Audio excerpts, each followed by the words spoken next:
കർണാടകയിലെ യുവമോർച്ച നേതാവ് പ്രവീൺ നെട്ടാരു കൊലക്കേസിൽ ഒളിവിലായിരുന്ന പ്രതി ഉമ്മർ ഫറൂഖിനെ കൊച്ചിയിൽ നിന്നും അറസ്റ്റ് ചെയ്ത് NIA.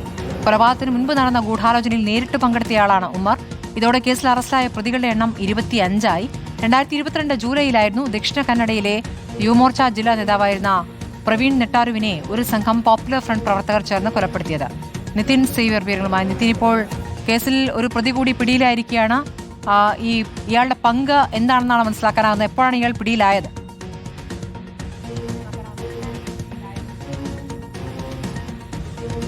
ഇന്നലെയാണ് കൊച്ചിയിൽ നിന്നും ഈ കേസിലെ പ്രധാന പ്രതികളിൽ ഒരാളായ ഉമ്മറിനെ NIA പിടികൂടുന്നത്. ഇയാൾക്ക് വേണ്ടി നേരത്തെ തന്നെ റെഡ് കോർണർ നോട്ടീസും ജാമ്യമില്ലാ അറസ്റ്റ് വാറന്റും നിലവിലുണ്ടായിരുന്നു. ഇയാളെ പിടികൂടാൻ സഹായിക്കുന്ന വിവരങ്ങൾ നൽകുന്നവർക്ക് 4 ലക്ഷം രൂപ പാരിതോഷികവും പ്രഖ്യാപിച്ചിരുന്നതുമാണ്. അതിനൊടുവിലാണ് ഇയാൾ കൊച്ചിയിലുണ്ട് എന്ന രഹസ്യ വിവരം NIAക്ക് ലഭിക്കുന്നതിനെ തുടർന്ന് ഇന്നലെ വൈകിട്ട് ഇയാളെ കൊച്ചിയിൽ നിന്നും കസ്റ്റഡിയിലെടുക്കുന്നത്. ഈ കേസിൽ ഈ പോപ്പുലർ ഫ്രണ്ട് നേതാക്കൾക്കൊപ്പം പോപ്പുലർ ഫ്രണ്ടിന്റെ കർണാടകയിലെ സുല്യ ടൗണിലുള്ള ഓഫീസിൽ വെച്ച് മറ്റു പ്രതികൾക്കൊപ്പം ഇയാൾ ഗൂഢാലോചനയിൽ പങ്കെടുത്തതായി അന്വേഷണത്തിൽ തെളിഞ്ഞിട്ടുണ്ട്. ഒപ്പം തന്നെ ഈ കൊലപാതകം നടക്കുന്നതിന് മുമ്പ് ബെല്ലാറ ഗ്രാമത്തിൽ ഇയാളെ കണ്ടെത്തുന്നതിനായി BJP നേതാവിനെ കണ്ടെത്തുന്നതിനായി മറ്റു പ്രതികൾക്ക് പോകാനായി തന്നെ മോട്ടോർ വാഹനം നൽകിയതും ഇയാളാണ് എന്ന് കണ്ടെത്തിയിട്ടുണ്ട്. ഒപ്പം ഈ കേസിലെ സാക്ഷികളിൽ ഒരാളെ കൊലപ്പെടുത്താൻ ഗൂഢാലോചന നടത്താൻ ഉമ്മർ നേതൃത്വം നൽകിയെന്നും NIA കണ്ടെത്തിയിട്ടുണ്ട്. അങ്ങനെയാണ് ഇയാളിലേക്ക് എത്തുന്നത്. നേരത്തെ ഈ കേസുമായി ബന്ധപ്പെട്ട് 25 പേരെയാണ് പിടികൂടിയിട്ടുള്ളത്. കഴിഞ്ഞ മാസം ജൂലൈയിൽ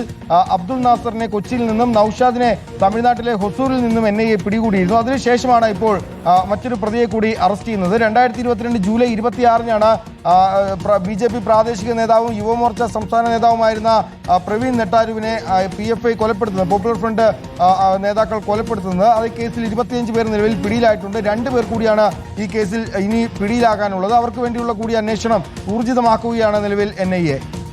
നിതിൻ സേവ്യറാണ് വിവരങ്ങൾ നൽകിയത്.